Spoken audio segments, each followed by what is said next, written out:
السلام علیکم۔ آج کے اکانومک اور کموڈٹی راؤنڈ اپ کے ساتھ میں ہوں آپ کا ہوسٹ علی محمد عثمانی۔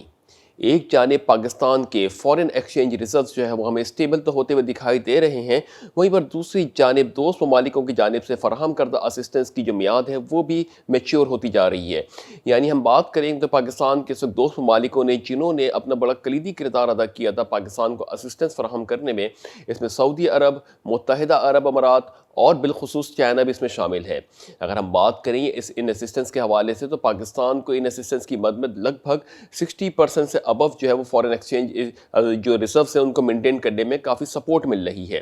اسی کے پیش نظر ہم بات کرتے چلیں کہ ہم نے گزشتہ پروگرامز کے اوپر بات کی تھی کہ پاکستان کے پاس اس وقت جو نیٹ اگر دیکھا جائے تو $7 بلین کے اسسٹنس پاکستان کے پاس اس وقت دوست ممالکوں کی جانب سے فراہم کردہ اسسٹنس میں شامل ہے۔ اگر ہم دیکھیں تو اس میں جو متحدہ عرب امارات کا $2 بلین، سعودی عرب کا $2 بلین اور چائنا کا $3 بلین شامل ہے۔ پاکستان کے لیے ایک اس وقت تھوڑا سا پریشر سینیریو یہ ڈیولپ ہو رہا ہے کہ پاکستان کو ان اسسٹنس کو واپس کرنا ہے۔ گزشتہ نیوزز کے اندر یہ کہا جا رہا تھا کہ منسٹری آف فائنانس جو ہے وہ اپنی کوشش کر رہی ہے کہ اس کی میچیورٹی کو ایکسٹینڈ کیا جائے، اور ایکسٹینشن کے مد کے اندر اس کو جو ہے اس جو اسسٹنس ہے جس کو پے بیک پیریڈ اسٹارٹ ہو گیا ہے، اس کو جو ہے اندیہ دیا جا رہا تھا کہ شاید یہ فورن اسسٹنس جو ہے اس میں ہم کو پیمنٹ کے لیے کچھ ٹائم مزید مل جائے یا اس کو رول اوور کر دیا جائے 1 سال کے لیے۔ مگر وہیں پر دوسری جانب یہ بھی کہا جا رہا ہے کہ شاید سعودی عرب کو یہ پیسے واپسی کرنے پڑ جائیں پاکستان کو، بالکل اسی طریقے سے جس طریقے سے مئی 2020 میں پاکستان نے $1 بلین سعودی عرب کو امیجیٹ بیسس کے اوپر واپس کر دیا تھا۔ عالمی مارکیٹس کے اندر ایک جو آئل کی مارکیٹس ہے اس کے اندر بہت ہی زیادہ تناؤ اور پریشر کی صورتحال کے پیش نظر سعودی عرب کی اکانومی کو کچھ تھوڑا سا پریشر کا سامنا کرنا ضرور پڑ رہا ہے، جس کی وجہ سے اگر ہم بات کریں تو سعودی ارامکو کمپنی کا اس وقت جو کوارٹر کا پروفٹ ہے وہ تقریباً 44% سے ڈیکلائن کر چکا ہے۔ یہی ساری کچھ وجوہات ہیں کہ سعودی ارامکو ایک بہت بڑی آئل پروڈیوسنگ جو کمپنی ہے اس کے اوپر اگر کرنچ کا سامنا کرنا پڑتا ہے تو معاشی سرگرمیوں کے اوپر بھی اس کے اثرات مرتب ہو سکتے ہیں۔ انہی ساری وجوہات کی بیسس کے اوپر جو ہے وہ سعودی عرب نے پچھلے جو مئی کے اندر جو اسسٹنس پاکستان کو $3 بلین کی فراہم کی تھی، اس میں مئی میں $1 بلین سعودی عرب نے واپس مانگ لیا تھا امیڈیٹ بیسس کے اوپر۔ ان صورتحال کے دیکھا جائے پیش نظر اگر بات کریں سینیریو کے حوالے سے بات کریں تو امیڈیٹلی پاکستان کے ریزروز میں سے $1 بلین کا نکلنا ایک بڑا ہی پریشان کن صورتحال پاکستان کی معیشت کے لیے تھی کہ اس کے اوپر پاکستان کیسے بادر کرے گا۔ وہیں پر چائنا کو جو ہے وہ انوالو کر کے پاکستان نے جو ان اسسٹنس کو جو ہے بیلنس کرنے کے لیے یا نیوٹرلائز کرنے کے لیے جو ہے پاکستان نے چائنا سے مدد لی، اور چائنا نے اپنے ایک رول پلے کیا اور پاکستان کو $1 بلین چائنا کی طرف سے مل گئی۔ یہ کچھ جو سینیریو ہے اس کے تحت پاکستان نے اپنے فورن ایکسچینج کو مینٹین تو کیا، مگر دوسرے اینڈ کے اوپر بات کریں تو پاکستان کے فورن ایکسچینج جو ہے وہ اتنے والیٹائل ہیں کہ اگر کوئی بھی اس وقت پریشان کن صورتحال عالمی مارکیٹس کے اندر آتی ہے اور ہمیں یہ لون پیمنٹ کرنی پڑ جاتی ہے تو پاکستان کی معاشی سرگرمیوں کے اوپر یا پاکستان کی معیشت کے اوپر جو فورن ایکسچینج ریزرو کی ویلیو ہے وہ بڑی بری طریقے سے متاثر ہو سکتی ہے۔ اسی کے جو تناظر کے اندر بات کریں تو پاکستان نے جو سعودی عرب سے اگر ہم بات کرتے ہیں کہ $6.2 بلین کی اسسٹنس لی تھی، جس میں $3 بلین جو ہے پاکستان کو کیش کی مد میں ملا تھا، اور ریمیننگ $3.2 بلین جو ہے وہ آئل کی ڈیفرڈ پیمنٹس کے اوپر ملا تھا، یعنی آئل پرووائڈ کر دیا جائے گا، اس کو مارکیٹ میں سیل کرنے کے بعد اس کی پیمنٹ جو ہے وہ نیکسٹ منتھ میں پے کی جائے گی۔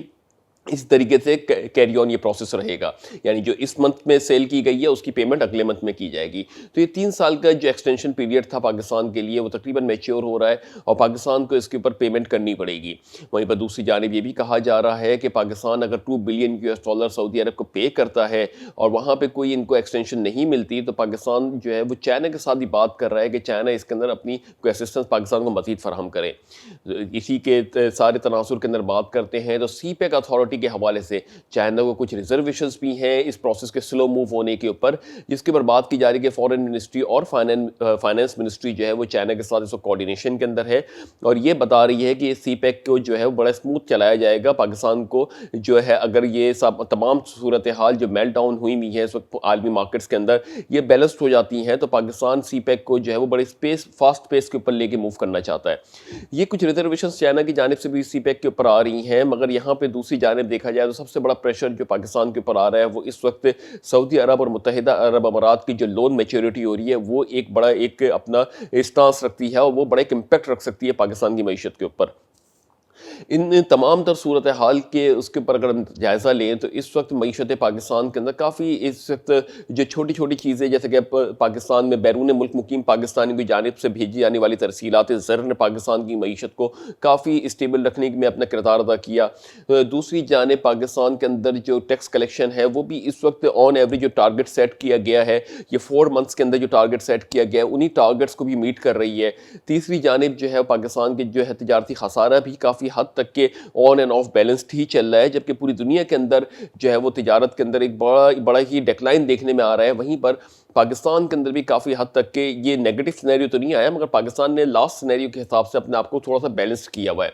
تو یہ پاکستان کی معیشت کے اوپر کچھ مثبت اثرات ہیں تو ضرور, مگر ان کو جو کیپٹلائز کرنے کے لیے جو ہے کس طریقے سے حکومت جو ہے وہ اپنا کردار ادا کرتی ہے یہ تو آنے والا وقت بتائے گا کہ اس پینڈیمک صورتحال کے اندر بھی پاکستان کی معیشت کے اوپر اس طریقے سے پریشر نہیں آیا جو آ سکتا تھا. وہیں پر دوسری جانب IMF کا اسٹکڈ ہوا جو پروگرام ہے, یعنی جو پروگرام رک گیا ہے $6 بلین والا, اس کی بحالی کے لیے گورنمنٹ کوشش کر رہی ہے. IMF کی جانب سے کڑی شرائط رکھی گئی ہے کہ پاکستان پاور ٹیرف کو انکریز کرے, جو کہ اس وقت لگتا تھوڑا سا مشکل ہے کہ وزیر اعظم عمران خان جہاں پہ عوام کو ریلیف دینے کی باتیں کر رہے ہیں وہ اس طریقے کا کوئی اسٹانس لیں.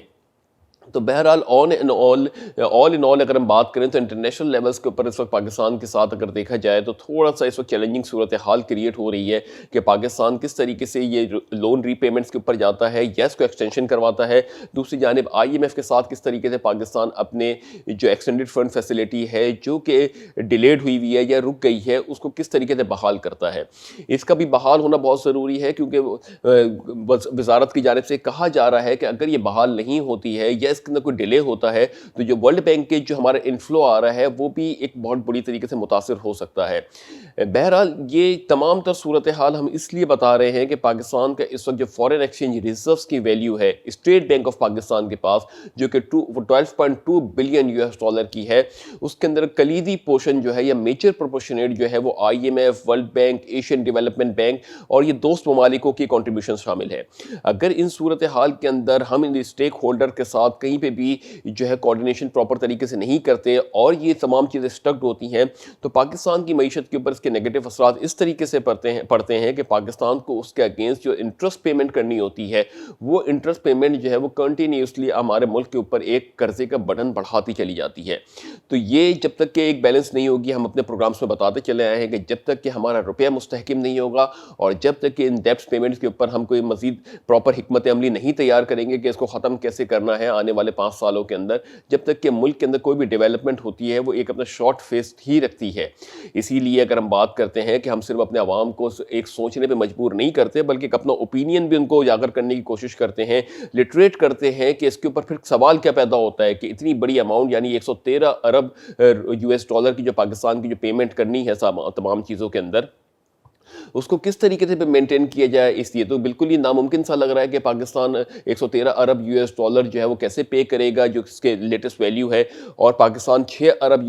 کے لیے IMF کے پاس جاتا ہے. تو ہم یہ بتانا چاہتے ہیں کہ یہ کوئی اس کے اوپر جو ہے جب تک کہ پراپر حکمت عملی سیریس اینگل سے پاکستان نہیں سوچے گا پاکستان کے لیے بڑی مشکلات کریٹ کر سکتا ہے یہ $113 ارب کی پیمنٹ. اس کے لیے کرنا یہ ہوتا ہے کہ مطلب مختلف لوگوں ہمارے پاس ایسے کوئی ایریناز کریٹ ہو جائیں کہ پاکستان کے اندر ایکسپورٹس جو ہے وہ سرپلس میں آ جائے, کرنٹ اکاؤنٹ جو ہے وہ سرپلس میں آ جائے, نہ صرف جو ریمیٹنسز کی وجہ سے سرپلس میں آئے مگر ہماری اپنی کارکردگی کی وجہ سے سرپلس میں آئے. اب ایسے کرنے کے لیے پاکستان کو بڑے لیولز کے اوپر انڈسٹریز لگانی ہوں گی, یا تو ڈومیسٹک پارٹنرز ہماری اس انڈسٹریز کے اوپر کام کریں, پبلک پرائیویٹ اونرشپ کے ساتھ کام کریں, اور نہیں تو عالمی مارکیٹس کے اندر جو بڑے جائنٹس اس وقت کام کر رہے ہیں ان کو انوائٹ کریں پاکستان میں